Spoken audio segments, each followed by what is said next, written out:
Welcome back to Old School Sports and our OOTP 22 playthrough of the New York Yankees. We are at the beginning of the 2031 to 2032 offseason. Free agency has just begun. The Yankees have an opportunity to really rework our roster this free agent period. Our payroll right now is only $127 million. We let a lot of players become free agents, declined options. Most notably, Cody Bellinger, who's been our center fielder for the past decade and cleanup hitter for most of that time, had a great run with us, as well as the starting pitcher, Christian Javier. So we have some big holes to fill in the lineup, but we do have some money to do it. We're once again kind of at an impasse with ownership, unfortunately. They want us to cut the payroll to $180 million, also want us to reach the playoffs, but we have only a one-year contract with them. So at this point, I'm really motivated to try to win this season. It's kind of a chicken or the egg scenario with them. If they want me to follow all of their wacky payroll goals, give me a longer contract than 1 year. From their perspective, I'm sure if you follow our goals and meet our objectives, we will give you a contract longer than a year. But being a lame duck general manager again this season with just a 1 year extension, probably going to spend more than the $180 million to ensure that the team is as competitive as possible, and hopefully we can reach the playoffs and make a long run to a World Series. You may remember from last season that when we were way over budget, our development, draft expenditures, and scouting budget all got stripped down to the bone. We're going to increase them modestly. It will limit the amount we can spend on free agents somewhat, which is fine. But also just want to make sure that we are investing a little bit more in the minor league system to hopefully improve our player development over time.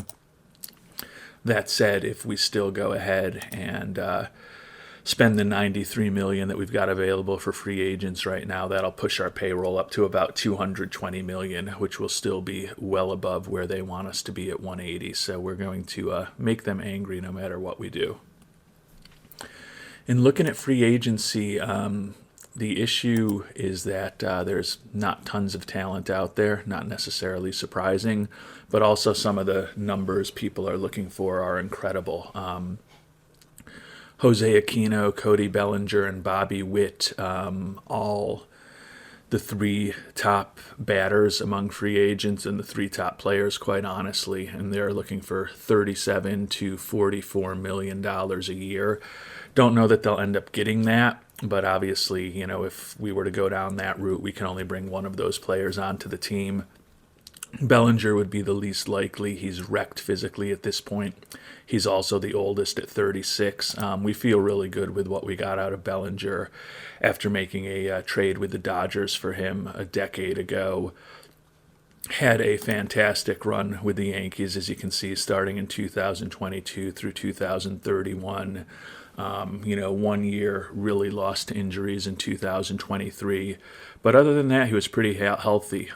Last year was one of his weaker years. Only played 108 games, but still hit 36 homers and put up a 126 OPS plus.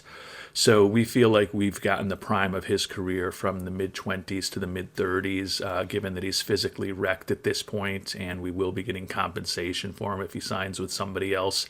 I think it's pretty unlikely that we're going to bring Bellinger back to the team with the dollars that he's looking for. Turning to the pitchers that are available, similar situation in that if we look at the starters, a guy who was on our team, Christian Javier, kind of highlights the list of folks out there. His movement is only a 40 at this point, given that he's an extreme fly ball pitcher, not necessarily optimal in terms of avoiding home runs, but still has 4 really good pitches, great stuff, and very good control, still a very effective pitcher. Again, I don't know that he's a $28 million pitcher at this point where he's fragile and 34 years old, but still definitely someone who we would consider bringing back. Jack Leiter looks perhaps the most interesting to us, looking for only about $8 million a year. He is not what people thought he could be when he was coming out of Vanderbilt about a decade ago, but still has very good stuff, solid movement, solid control, and 4 good pitches. He almost looks better on paper than he's really performed. If you look at his pitching stats over his career, he's got a 94 ERA plus and a 96 FIP minus, so looking slightly below average or slightly above average, depending on how you look at things. But we need to probably add 2, if not 3, starting pitchers into our rotation. We are letting Javier leave as a free agent. Walker Buehler we traded away last season, and given that he's physically wrecked, we're unlikely to bring him back. And then also is actually we won't see him unless we look at relievers. But one of the top relievers out there theoretically is also a pitcher who was in our rotation for many years in Jeff Hackinson. So we've lost all 3 of them from our starting rotation, as well as Lance McCullers Jr., who we thought would be in the rotation, but had gotten kind of so ineffective and so old that he was not that useful last year. The issue with Hackinson is that he's coming off of an arthritic elbow. Doesn't sound great in terms of his long-term future. You can see his profile right now before he comes back from the injury, and we can scout him again. It's still decent. And he had consistently been starting 30 games for us, going about 5 innings a start with his low stamina, but still a very useful pitcher for us. But his ERA has climbed dramatically over the past few years. So he may be worth a flyer at a few $1 million if we're able to get him later in free agency. But with those departures we've talked about, as well as the departure of Cody Bellinger, and then the other big departure that we have to replace of another big-time player is Jake Cronenworth, who had played third base for us each of the last 2 years, and Francisco Alvarez, who's been our catcher for the last few seasons. So we have a lot of work to do, obviously. We've got a lot of gaps to fill in the roster. We do have a lot of money to fill those gaps, but we're not going to be able to replace everyone that we had on board with the type of salaries people are looking for in free agency. You can see Alvarez looking for over $30 million, Cronenworth also looking for over $30 million. So perhaps we will bring back some of the pitchers or position players who were on our team last year, but certainly will not be bringing back all of them. And we've got an updated scouting report back on Jack Leiter. We now have very high scouting accuracy from our scout. Still has very good stuff, slightly positive movement, acceptable control, and 4 really good pitches. He's only looking for $8 million. I think that he could be an interesting pitcher for us to approach. So we are going to definitely offer him a contract. Not quite the $8 million he's looking for. Let's see if we can get him for somewhat less money. He's probably not going to sign for 6, but if we give him 6, 7 each of the next 2 years, and then $8 million in the 3rd year, but switch that to a team option from a player option, try to save a little money and give ourselves a little more optionality, see what he thinks of that. And he's willing to listen to it at least, so that's good. So we've got an offer out to Leiter now, and then we also did make an offer to our former pitcher Hackinson, just $13 million for 3 years. He may be done with that arthritic elbow, but we're willing to gamble a little bit of money to see what he looks like on the other side of that injury in the spring. Besides those 2 offers, we're probably going to bide our time a little bit. Would like to upgrade from Montoya at second base, and that's one thing that our ownership also wants us to do. So we're scouting Andres Jimenez, Juan Baquero, Jazz Chisholm, a few players that may be a bit of an upgrade if we're able to bring them on board and turn Montoya more into a super sub utility infielder kind of role. As far as the starting pitchers, we're not going to rule out a reunion with Christian Javier, but it's not going to happen for a 34-year-old fragile pitcher. at almost $28 million a year.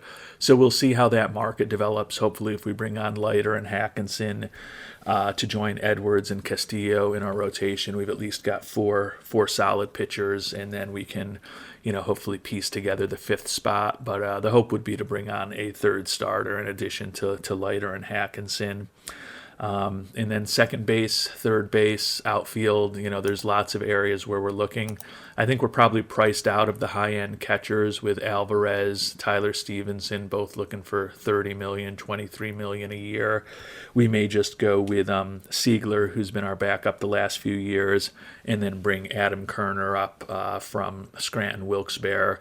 They're both in their early 30s. They're both kind of slightly below average hitters, but above average defensive catchers. I think we would be fine if we're trying to save some money and we can't afford to bring back Alvarez with those two as our catching platoon next year.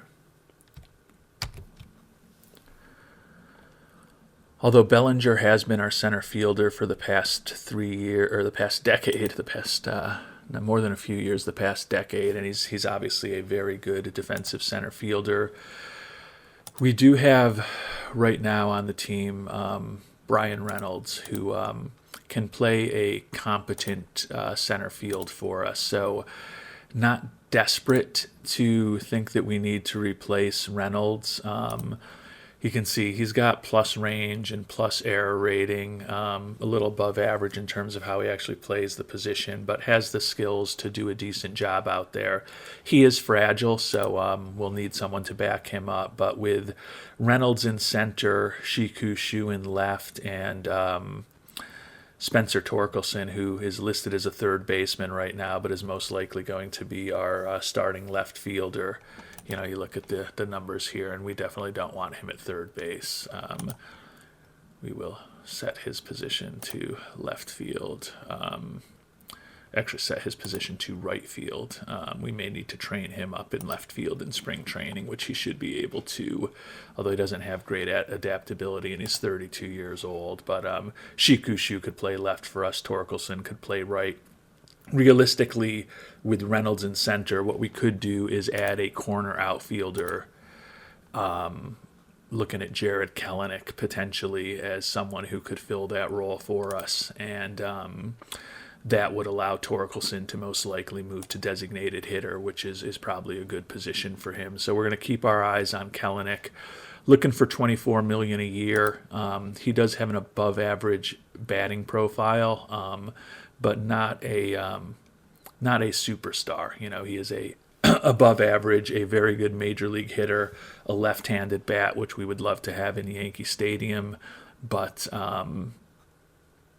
not a $24 million a year player in our view right now. So hopefully between Kellenick, Cronenworth, even Bobby Witt Jr., hopefully the prices for some of those players will come down over the next month or so if they don't find the free agent market as robust as they were hoping. And the free agent market was robust for at least one of our players, Francisco Alvarez, making over $20 million a year, up to $23 million a year for the next 4 years from the Brewers. So stinks to lose Alvarez, but for a slightly above average hitter who is a bit above average defensively, a solid defensive catcher, but not exceptional, $20 million seemed a little high for us. And now Jeff Hackinson has come back to us and said that the Nationals have offered him more money. We'll see what he's looking like in terms of the cash that he wants. It's still not a horrible contract. That was about what he was looking for initially, $5.1 million a year. We offered him a little bit less than that. Let's see if we can...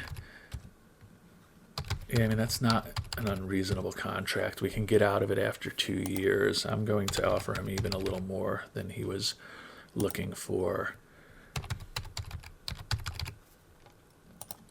but not much more than he was looking for. But I think this is a better offer than he was looking for. It's more than we wanted to pay, but we need some pitching right now. So we'll see if we can bring Hackinson back onto the team with that 3-year, $15.6 million offer. And Hackinson likes our offer, and even more importantly, we did get Jack Leiter signed for an average of $7 million a year for the next 4 years. So we have filled at least one of the spots in our rotation. I'll feel better if Leiter ends up kind of being our fourth or fifth starter rather than our third starter. But at least we have one arm on board who's normal injury proneness, who hopefully will be able to have some big years like his father did with the Yankees back in the day. Another free agency departure for the Yankees, Ryan Mountcastle signed with the Mets. You can see $14.4 million a year for each of the next 4 seasons. A little more expensive than we wanted to pay. We have got Classen as well as a prospect, although he's an older prospect. Actually, he's not an older prospect. At first base right now, we've got Blake Classen, kind of a slightly above average hitter, not very good defensively, manning first base for us, left-handed bat, but only making $3 million a year. So although Mountcastle is better, we've got a left-handed bat with Classen and saving some money there. But where we think, we can potentially slide in a new player at first base or designated hitter, and maybe Dave Bravo. This was a international free agent signing from about 5 years ago. You can see he's got a plus batting profile, switch hitter, a better defensive first baseman. The issue is that he's only played 20 games in AAA. Hit 269 there in those 20 games last year. But before that, you can see he kind of tore his way up through the system. 350 and 335 batting averages in 2030 at Class A Tampa and High A Hudson Valley, and then last year hit 320 in Double A before getting a little action in Triple A at the end of the season. So the thought is between Bravo and Classen, we're kind of set at first base, and one of those players could get time at designated hitter also for us. So although Mountcastle is a loss, I think we've got the people to kind of fill that gap with Bravo and Classen on the team. And another day, another loss. Cody Bellinger has left us, joined the Red Sox. So the Red Sox stepping up and paying him almost $35 million a year for the next 3 years. That's on the high end of what we ever paid him. So, good for Bellinger for getting that contract, but he's wrecked physically. I think that may come back to not be great for the Red Sox, and we did get a supplemental second-round pick for his departure, so positive for us, hopefully on multiple fronts in terms of getting the second-round pick back and hopefully also having a divisional rival spend a lot of money for an older player who is on the downside of his career and relatively injury-prone at this point. We're at the Rule 5 draft and normally don't do much of anything with this, but our scout is recommending the starting pitcher, Henry Baez. He's out with a torn rotator cuff for the next 6 to 7 months, but you can see he does have 4 good pitches, really good stuff, acceptable movement and control, pretty good stamina. We don't have great scouting accuracy on him.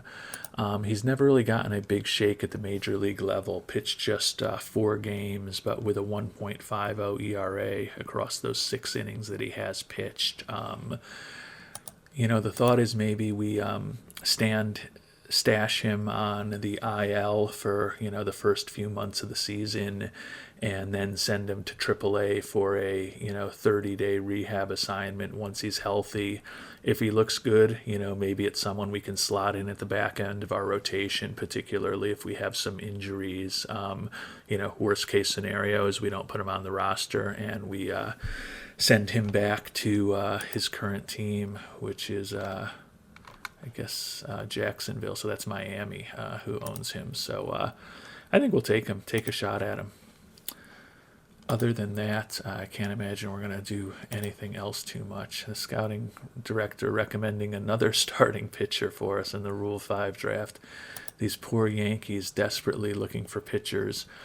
He's only got 3 pitches, kind of average at best stuff, not great movement, not all that interested in Desmond Cabanilla.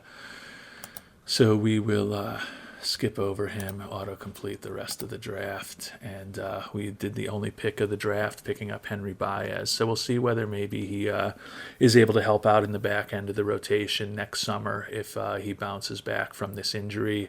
If he ends up being worthless, we'll just send him back to the Marlins. And we've lost another one of our big free agents, Jake Cronenworth. Again, he got huge money and also going to the Red Sox. So the Red Sox are picking up a bunch of the older Yankees. $27 million this year with a vesting option if he plays 135 games, which he probably will. Still a pretty healthy player. Interesting that the Red Sox are going after all of the players that are potentially too expensive for us, or not really too expensive for us, but we're just trying to maintain a little bit of austerity. You can see the pickings are getting a little slimmer now. Bobby Witt Jr. is gone. Cronenworth is gone. Cody Bellinger is gone. So it may be time for us to get a little more active. Kellenick's asking price is down to $20 million, and Christian Javier is down to about $24 million. So before everyone gets away from us, we're probably going to try to make some offers to those two to bolster the team a bit. And right now our payroll is at $133 million. We may not keep it under the 180 that ownership wants us to, but we definitely have a lot of capacity to add some players. And now that we're getting a little bit of a discount to what people were looking for, we'll definitely make an offer to Kellenick, as we've talked about. Between Reynolds, Shu, and Torkelson, we've got the outfield kind of covered. I think realistically Kellenick will come in and play left field, and that'll move Torkelson to designated hitter, which will be absolutely fine. Plenty of at-bats to go around for all four players if we can bring them on. So he wants $24 million. We're going to see if he'll go for $20 million a year for 4 years and see if he'll turn that last year into a team option, and see what he thinks about if we don't include his no trade clause. But we'll bump up an all-star selection to $100,000 for him. Still a pretty big change to what he wants, and the White Sox also have an offer for him. So we're probably going to have to increase this, but let's just see what he has to say. Yeah, he definitely wants more than this. He's looking for $24 million a year. Let's see if we can get rid of the no trade clause and whether he would go for just the 24 a year.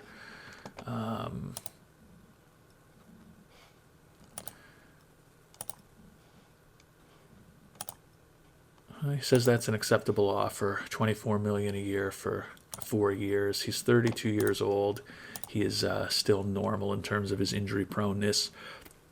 Would be a really nice bat to add, and he can play a nice left field. Not that that's particularly important.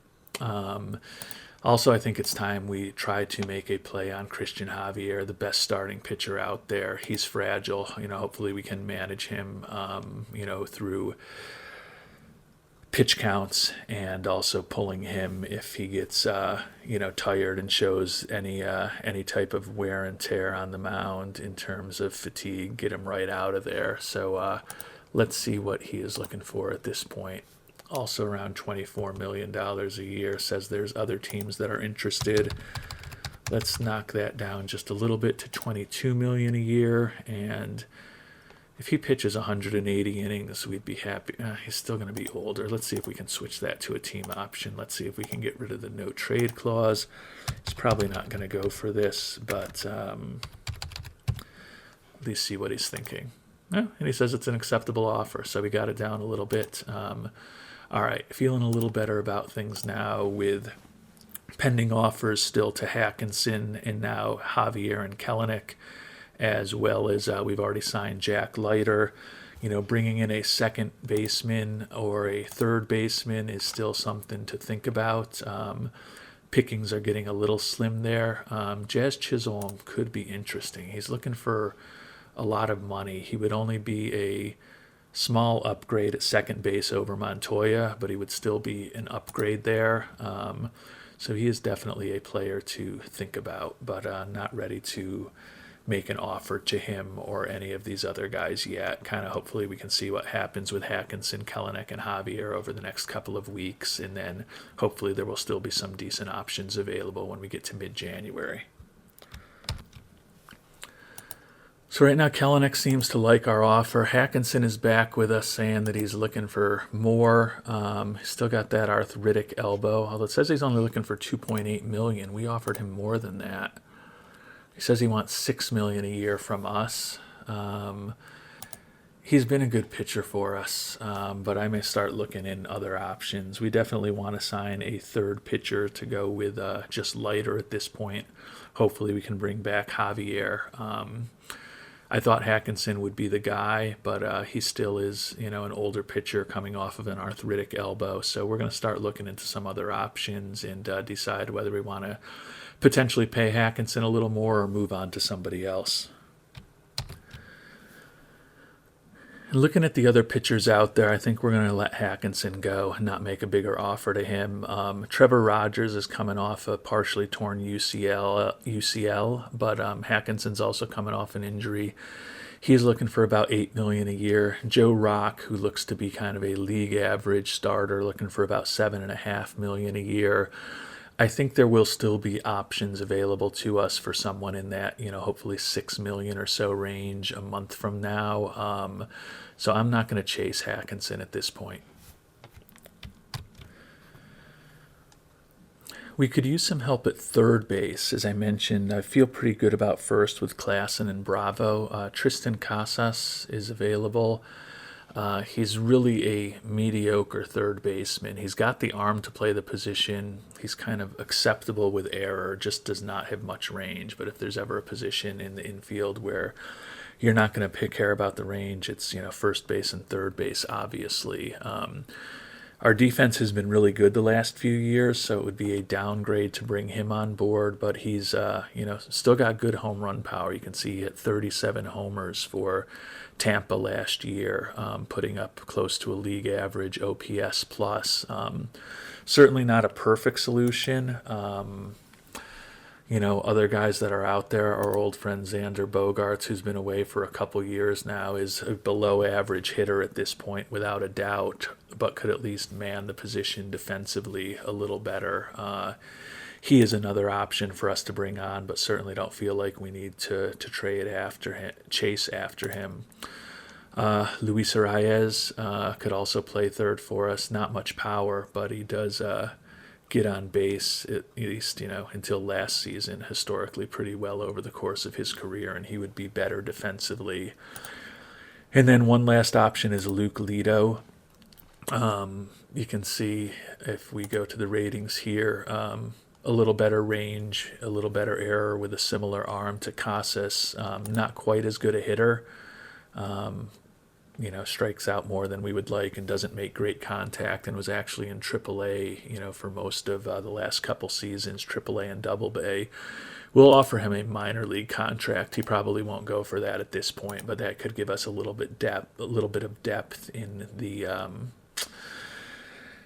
the system if he agrees to that minor league deal with us, but still need to kind of figure out third base and second base. Not going to be any incredible options available to us, but hopefully we can bring someone on board that would help. Probably going to make an offer to Jazz Chisholm at second base.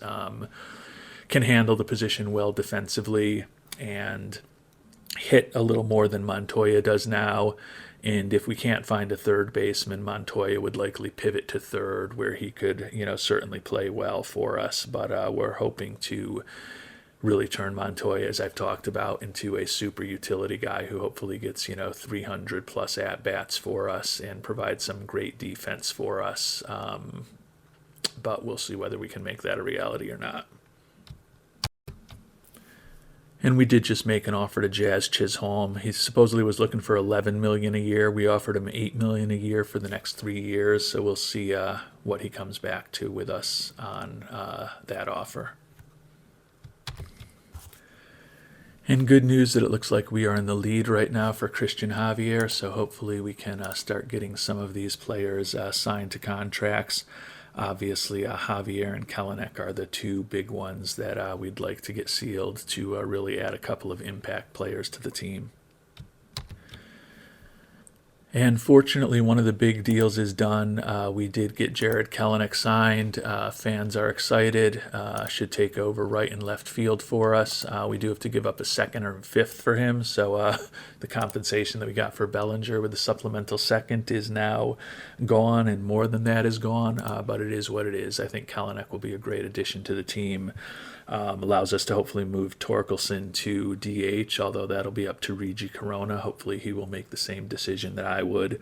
But with Brian Reynolds in center, Shu in right, Kellenick in left, and Torkelson at DH, feel like we're getting a lot of offense potentially from our outfielders and designated hitters in this upcoming season. And good news, Jazz Gisholm Jr. likes our offer. Luke Lido does not want to sign a minor league contract with us. Totally understand that. Right now, if we look at our team, Corona has Torkelson slotted in at third base, which would obviously be a great bat for us. But his range, his error, his arm are all below average or average, not good at turning the double play, although that's not critical at third base. You can see he's only at 20 in terms of being able to kind of play the position. Presumably, if we played him there in the spring training and preseason, he'd get a little better, but doesn't have great adaptability. I just don't know if that's the answer for us. But, honestly, when I look at the options out there and I look at someone like Casas as a potential third baseman for us, I don't know that he's got less range. He does have better error and better arm, and he's played the position a little more. I think Casas is certainly an upgrade there. So we may make an offer to him and then hopefully can move Torkelson into the DH role for us. But we're going to keep thinking, keep looking, keep seeing who's available. Right now, not sure exactly how we're going to end up finishing these last couple acquisitions we need to round out the roster. But it's only January 20th, and there's still some interesting players available. If we can get Javier signed, though, that would be a big move in the right direction for us. And I think we're at the point in free agency where we're just going to start throwing a little bit of quantity rather than quality at things. I think we are going to make an offer to Trevor Rogers coming off of that torn UCL. We've moved on from Hackinson. It's obviously a matter of what he looks like when he gets out of this injury, but only looking for about $7.5 million a year. Hopefully we can get him for less than that. Let's see if we can get him for $6 million a year for each of the next 3 years, and really make it team friendly by throwing in a team option for the second season if it doesn't go well, and then keep the player option for him. Can't imagine he's going to go for this, but yeah, he's looking for a little more security than that, which I can't blame him for. So $6.5 million for 3 years, but we'll turn the last year into a team option and see what he thinks of that. Still not going for it. 7 is as high as we are going to go for you, Trevor. So you better be agreeable to this. All right, we're going to move on from Trevor Rogers for the time being. We'll see how things materialize with him. In the meantime, Max Alba is just a healthy kind of average pitcher. We're going to just build some organizational depth. He's looking for a 1-year contract at $980,000. We'll even make him an offer for $1 million, a little more. Hopefully be able to bring him on board as a potential 5th starter for us. And if we have to send him down and somebody else picks him up, not the end of the world. And we're going to try to make an offer for Tristan Casas also. $7 million a year for 4 years. Don't really want to go that long with him. Let's see if he'll do a 3-year contract at $6 million a year with a team option for that final season. Big change from what he was looking for, so he may not go for this, but he hasn't. He's interested. He hasn't had a lot of takers so far. So the goal is to get some offers out there, which we now have. Javier and Chisholm are the key ones. Casas and Alba are more depth, although Casas could end up being our starting third baseman if he signs with us, depending on what Regi Corona wants to do.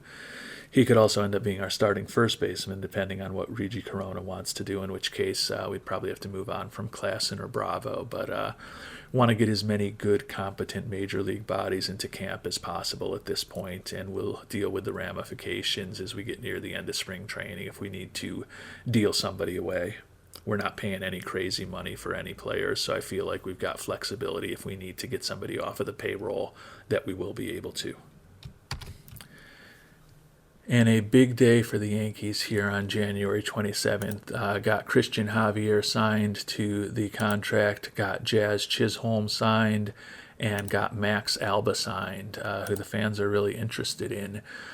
Tristan Casas says we're out in front, so things are starting to come together for the Yankees. We'll move all three of the new additions, Alba, Javier, and Chisholm, onto the Major League roster. So we should have our second baseman now with Chisholm, and we filled 2 slots in the rotation with Javier and Alba, so that's positive. Looking at the payroll now, we are at 188, so we are above the 180 million they want us to be at, but it is what it is. We are on a 1-year contract, and we are trying to win this year, so we are willing to spend some money, even if it upsets ownership. And we just got Casas signed also, so we will move him to the roster, and then we will at least take an initial look at what Regi Corona thinks his team is going to look like now that we've kind of got most of the players there. What do these depth charts and lineups look like? He still has Torkelson at third base, and he moved Casas to first base. Jazz Chisholm is our designated hitter. Oh my God. This is the danger of being a DH or being a GM who is willing to let the manager make all of his decisions, but just about every decision that Regi Corona has made is something that I'm not all that thrilled about. I mean, Jazz Chisholm is not a great second baseman, but he gives us a lot. Well, Montoya's offense looks like it's still coming along, and Montoya's better defensively, but Chisholm is, with his home run power, probably a little bit better offensively. I just did not think that we would be signing a player like him to be a designated hitter. Against left-handers, it's the same.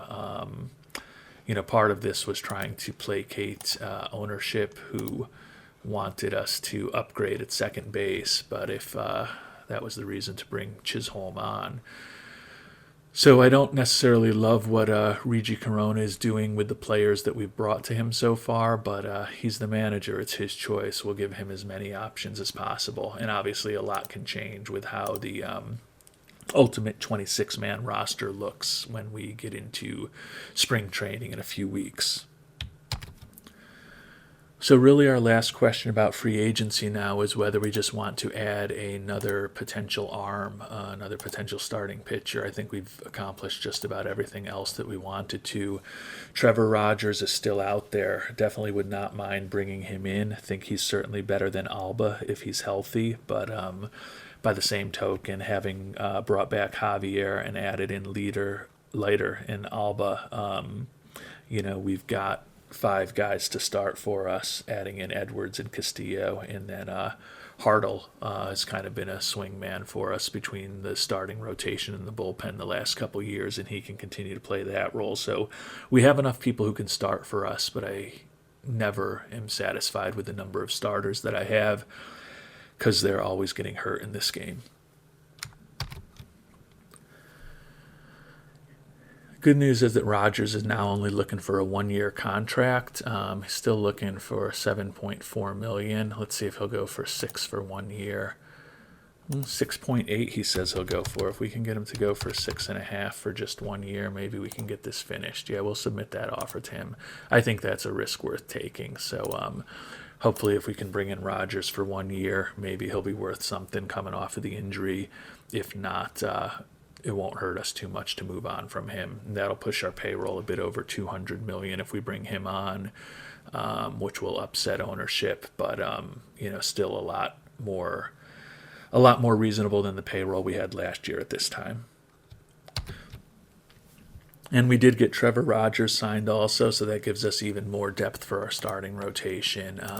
I don't think the front end rotation is as strong as it has been in previous seasons, but I think we have a little more depth to deal with the inevitable injuries that we'll have. So hopefully that will keep us putting 5 guys who are competent major league starters out there pretty consistently throughout the course of the season. And our old buddy Nick Gonzalez is still available on the free agent wire. He's going to turn 33 shortly, but a plus hitter who's reasonably versatile, can play first, second, or third. He's DH'd for us in the past at times. He was looking for about $7 million a year, which we were absolutely not going to pay him, but his demand is down to around $2.4 million now. So we think we are going to offer him a little less than that, as we always do, trying to be as economical as possible. See if he'll go for $2 million a year for each of the next 3 years, and take out the no trade clause. See what he thinks of that. Yeah, he's willing to think about it, so we'll add him back in. Probably means that we'll let go of Anthony Volpe and may need to get rid of one of the other kind of first base type infielders, most likely Classen. Depending on what Regi Corona wants to do with Jazz Chisholm, it's also possible that we just look to trade him away coming out of spring training. So will give us some more interesting decisions to make if we bring back Gonzalez, but a plus bat who's pretty versatile defensively, who is on a $2 million a year contract, just couldn't let that go by. So hopefully we'll get Gonzalez signed to join the team shortly also. And we did get Gonzalez signed, so that is positive. I think the team is what it is at this point. As we get close to, we'll put Trevor Rogers, and yeah, we've got too many people on the 40-man roster at this point, so we're going to have to figure out who we want to get rid of to make space for Mr. Gonzalez. Plenty of options. Cameron Mallow is a player who we will waive and designate for assignment, and that will allow us to move Gonzalez onto the 40-man roster. So we've made it through the end of spring training. Henry Baez, the Rule 5 draft acquisition, is on the injured list for us. We'll be there for at least the next few months. Only other injury of note, Spencer Torkelson out with a strained back for the next 3 weeks. That will actually make it slightly easier to get down to our 26-man roster. And it looks like Jazz Chisholm Jr. is now injured with a diagnosis pending. So not optimal, but hopefully it won't be too serious. But we are going to work on making the final cuts, and we'll see what the 26-man roster looks like as we get ready to start the season in a couple of days. And we are at opening day, and just got diagnosed that Jazz Chisholm Jr. is out with a torn thumb ligament for 4 to 5 weeks. So that will move him to the injured list, and that will also make the last player who makes the roster be Anthony Volpe as our utility infielder. So not optimal to have both Torkelson and Chisholm Jr. on the IL as the season begins, but it is what it is. So it's been a very active offseason for the Yankees as we get ready for the season to start. Payroll is about $200 million, which unfortunately is still about too $20 million above what management wanted. Goal is to reach the playoffs, which hopefully we will do. Another goal was to upgrade second base, which we probably will not, since it seems like Regi Corona is committed to continuing to play Montoya there rather than Chisholm, but that could change over the course of the season. Hopefully, with some of the players we've added, we'll be stealing a few more bases, but haven't really given that much thought. So with the fact that we're definitely going to miss the cutting payroll goal, we're going to have to make the playoffs. We'll see how that goes. Looking at the pitching rotation, pleased with how things look right now. Our rotation, given how empty it was when the offseason began, I like it. We've got Christian Javier, Jack Leiter, Trevor Rogers, the youngster Euricio Castillo, and Garrett Edwards as our five-man rotation. And then Max Alba, Octavio Becerra, and Josh Hartle could all potentially start if we need them to. So feel like we've got a lot of redundancy in terms of good, solid major league pitchers who can start for us when the inevitable injuries happen.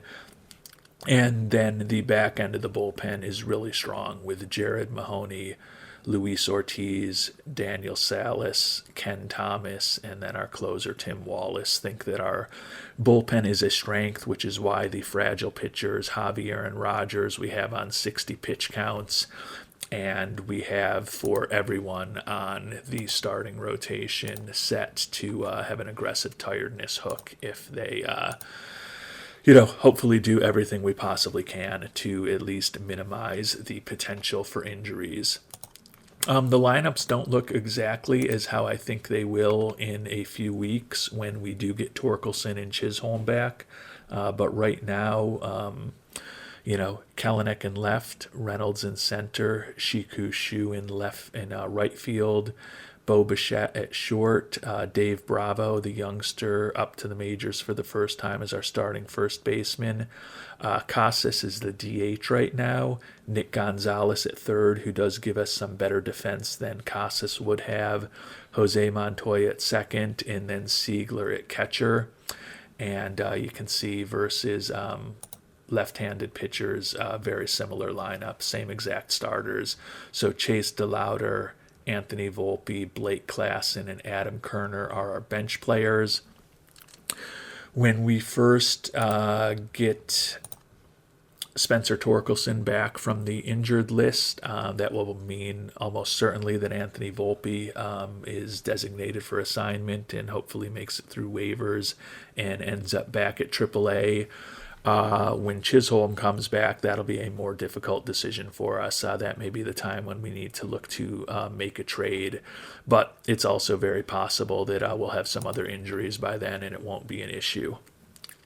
So we'd love to hear your thoughts about how this very busy offseason went for the Yankees. Hopefully we are well positioned to make a better playoff run than we have for the past 3 seasons when we've been knocked out in the wild card game 3 years in a row. Hopefully we can get back on top of the AL East this year to at least put us into a full postseason series if we are fortunate enough to get back into the playoffs. Thanks so much for watching. If you're enjoying the series, would appreciate it if you subscribe, like the videos, and as always, would love to hear your comments down below. Have a great day.